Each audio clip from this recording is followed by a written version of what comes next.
Avec Romain Daubry chez Bourse Direct ce matin. Romain, un mois de novembre brillant d'un point de vue boursier et pas mal de statistiques à venir cette semaine. Bonjour, oui, c'était exactement ça. Et puis une petite pause salutaire qui me semble se mettre en place sur l'indice parisien et sur l'ensemble des marchés d'ailleurs, sur l'ensemble des indices. Il faut dire qu'effectivement on clôture un mois à record. Antoine nous a donné tous les pourcentages, tous les chiffres, mais plus de 20% sur l'indice CAC 40 a priori.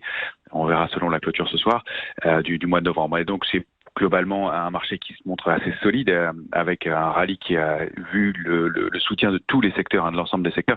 Il y a effectivement, on l'a bien noté, les secteurs en retard qui ont participé, mais on constate aussi que tous les autres secteurs qui étaient porteurs se sont stabilisés, eux ils n'ont pas baissé, et puis les petites et moyennes capitalisations ont participé très largement aussi à ce mouvement. Puis il y a eu par ailleurs des collectes records sur les indices, sur les marchés, donc c'est aussi un signe de force. Et puis les mouvements forts sur des actifs comme le pétrole qui a rebondi puissamment et qui est peut-être toujours en passe de continuer son mouvement aussi. Et donc effectivement une semaine très très chargée du côté macroéconomique, avec aujourd'hui bien déjà les PMI manufacturiers qui sont tombés en Chine supérieurs aux attentes. Les PMI, c'est important, ce sont les directeurs d'achat, c'est considéré comme un indicateur avancé de la santé économique.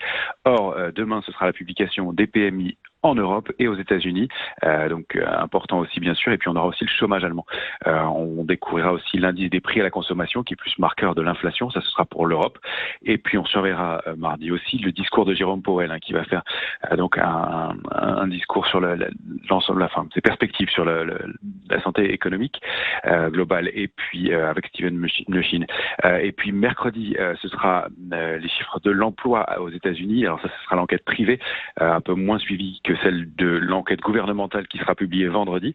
Mais mercredi soir, on aura aussi le livre beige de la Fed. Donc ça, c'est aussi un rapport sur les conditions économiques. Donc vous voyez qu'on va avoir pas mal d'éléments macro et économiques importants sur la santé et globalement l'évolution et les perspectives économiques.